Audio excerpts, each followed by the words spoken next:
Hello, good morning students, how are you? We hope all of you are fit and fine. जैसे कि बेटा हम thermal properties of matter chapter discuss करें 11th physics का। एक second please. Yes, जैसे कि हम thermal properties of matter chapter discuss कर रहे हैं, तो आज हम उसी के अंदर एक इंपॉर्टेंट टॉपिक है थर्मल स्ट्रेस। इंपॉर्टेंट बेटा ये इसलिए है क्योंकि इसके ऊपर 2-3 बार नीट जेईई क्वेश्चन पूछे गए। क्वेश्चन बहुत ही सिंपल रहने वाले हैं, लेकिन जब आप उसको देखेंगे तो आपको टॉपिक मुश्किल फील होगा, लेकिन जो हम एट ए रिजल्ट पहुंचेंगे या हम सोल्व करेंगे वो बहुत ही आसान प्रोसेस रहने वाला है। तो सबसे पहले ऐसे समझो, दो हमारे पास हुक हैं, हमारे पास दो हुक हैं, एक हुक यहां पर है, एक हुक यहां पर है। उसके बीच में हमने एक स्ट्रिंग बांध रखी है, एक रस्सी बांध रखी है, दो खूंटी है, उसके बीच में एक स्ट्रिंग है, रस्सी है। ठीक है, नॉर्मल टेम्परेचर पे लेंथ L है। ठीक है, अगर हम टेम्परेचर इंक्रीज कर रहे हैं, मान लो हम बात कर रहे हैं समर की, गर्मी की बात कर रहे हैं, समर की बात करें तो टेम्परेचर इंक्रीज होगा, टेम्परेचर इंक्रीज होगा, लेंथ इंक्रीज होगी। ठीक है, सही बात है। अगर हम विंटर की बात करें, टेम्परेचर डिक्रीज होगा, तो लीनियर एक्सपेंशन है वो डिक्रीज होगा, लेंथ क्या होगी? डिक्रीज। मतलब इसमें कॉन्ट्रैक्ट होना चाहेगी और इसमें एक्सपेंड होना चाहेगी। अब देखो, अगर ये एक्सपेंड हो रही है, टेम्परेचर इंक्रीज होता है, तो ये इस टाइप से हो जाएगी। जैसा कि आपने देखा होगा सर्दियों में जो भी हम रस्सी यूज करते हैं, वो दो खूंटी के ऊपर एक रस्सी बांध रखी है, वो रस्सी गर्मियों में लूज हो जाती है। सर्दियों में क्या होगा? वो कॉन्ट्रैक्ट होना चाहेगी, मतलब ये अपनी लेंथ डिक्रीज करना चाहेगी। अब ये अपनी लेंथ डिक्रीज करना चाह रही है, तो ये जो हमारे पास दो हुक्स हैं उसके ऊपर फोर्स लगा रही है। तो हुक्स भी आपस में, देखो दो हुक्स हैं, मान लो ये दो हुक्स हैं, इनके बीच में रस्सी है, रस्सी ये मान लो ये रस्सी है इन दो हुक्स के बीच में। अब अगर ये अपनी लेंथ को डिक्रीज करना चाहे तो ये इन दोनों पॉइंट्स के ऊपर अपनी तरफ फोर्स लगा रही है लेंथ कॉन्ट्रैक्ट करने के लिए।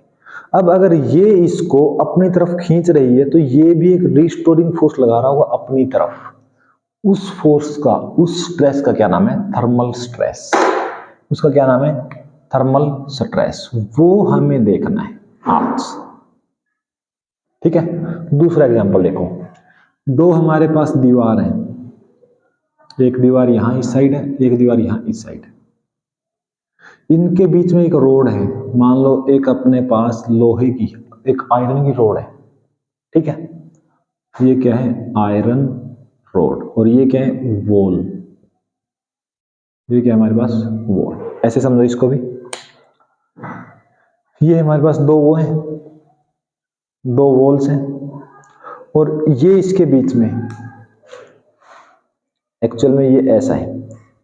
ठीक है, अब ये दोनों वॉल्स हैं, वॉल्स तो अपनी जगह से डिस्प्लेस नहीं होंगी, चेंज नहीं होगी। अगर हम टेम्परेचर बढ़ा दें तो ये जो रोड है इसकी लेंथ एक्सटेंड होगी, एक्सपेंशन आएगा, तो ये अपनी लेंथ को इंक्रीज करना चाहेगा। ये अपनी लेंथ को इंक्रीज करना चाहेगा, तो ये एक की बात करें, ये लेंथ इंक्रीज करना चाहे तो ये इसके ऊपर फोर्स लगाएगा अंदर की तरफ, लेकिन ये दीवार है, ये डिस्प्लेस नहीं हो सकती। तो दीवार एक वापिस फोर्स लगाएगी, उस फोर्स का, उस स्ट्रेस का हम क्या नाम दे रहे हैं? Thermal stress. क्योंकि वो हमने टेम्परेचर इंक्रीज किया, टेम्परेचर इंक्रीज करेंगे, लीनियर एक्सपेंशन, लेंथ इंक्रीज होना चाह रही है, उसकी वजह से एक यहां पर स्ट्रेस क्रिएट हो रहा है, इसलिए उसका नाम क्या रख दिया? Thermal stress. अब हमारे लिए ये इंपॉर्टेंट है कि वो थर्मल स्ट्रेस की वैल्यू क्या है। मींस हम ये कह देंगे ये इस साइड एक फोर्स लगाएगा, देखो आयरन रोड है, ये अपने लेंथ इंक्रीज करना चाह रहा है, मींस ये वॉल के ऊपर इस डायरेक्शन में फोर्स लगा रहा है, तो वॉल भी तो एक अपोजिट फोर्स लगा रही होगी। फोर्स या आप स्ट्रेस कह सकते हो, फोर्स पर यूनिट एरिया, तो वो हमें निकालना है। मींस इस फोर्स की वैल्यू निकालनी है, एक फोर्स यहां भी लग रहा था, उस फोर्स की वैल्यू निकालनी है। तो ये हमारा मेन टास्क है। सबसे पहले देखो, लीनियर एक्सपेंशन की हम बात करें तो डेल्टा एल क्या होता है? L1 plus alpha delta T. इतना क्लियर है? ओके। अच्छा, अगर हम बात करें एल डैश की, तो एल डैश क्या था हमारे पास? अच्छा, गलत लिख दिया ना, ये हमारे पास एल डैश की वैल्यू होती है, sorry sorry sorry sorry sorry, ये हमारे पास क्या होती है? एल डैश की वैल्यू होती है। डेल्टा एल की वैल्यू क्या होती है? Alpha L delta T. अब देखो ये हमारे पास क्या है? सॉलिड है। सॉलिड के केस में एक लास्ट चैप्टर में हम डिस्कस करके आए हैं यंग मॉडुलस।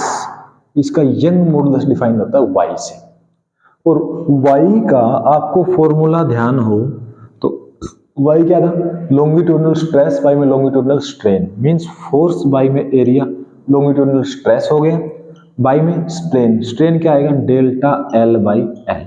आप इसको कह सकते हो थर्मल स्ट्रेस। फोर्स हम निकाल देंगे लास्ट में। अब देखो अगर हम F निकालना चाहे यहां से, तो F क्या आएगा? Y into delta L by L, और एरिया मल्टीप्लाई में जाएगा। एरिया कहां जाएगा? मल्टीप्लाई में। अगर हम यहां से इसकी वैल्यू देखो क्या है? Delta L by L, delta L by L करें, एल इस साइड आ जाएगा, डेल्टा एल बाई एल की वैल्यू यहां से निकालें अल्फा डेल्टा टी, तो यहां से फोर्स की क्या वैल्यू आएगी? Young modulus alpha delta T और ए। तो ये हमारे पास वो फोर्स है जो लग रहा है। अगर हम स्ट्रेस की बात करें तो फोर्स बाई में एरिया कर दो, फोर्स बाई में area Y alpha delta T, तो हम यहां से डायरेक्ट निकाल सकते हैं। ये सिचुएशन जब आप न्यूमेरिकल में पढ़ोगे तो आपको ऐसा फील होगा कि ये हम कैसे सोल्व करें, लेकिन सॉल्यूशन आपके सामने बहुत ही आसान टॉपिक है। ठीक है, तो ये है एक थर्मल स्ट्रेस। मींस सिंपल सा है, दो अगर हमारे पास फिक्स्ड हैं, फिक्स्ड वॉल है, उसके बीच में अगर हम एक रोड रख दें तो टेम्परेचर के बढ़ने के साथ रोड अपनी लेंथ को एक्सटेंड करना चाहेगी, एक्सपेंड करना चाहेगी। टेम्परेचर डिक्रीज करें, अगर इस केस में टेम्परेचर डिक्रीज होता तो ये देखो ये वॉल है, अगर इसकी लेंथ डिक्रीज होती तो ये डिक्रीज होकर अपने आप नीचे गिर जाती। और इस केस में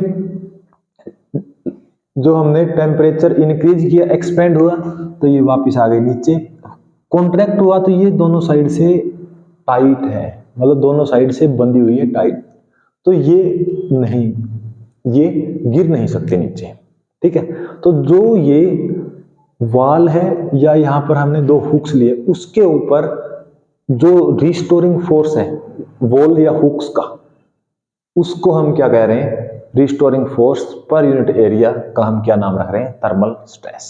okay, thank you so much, have a nice day.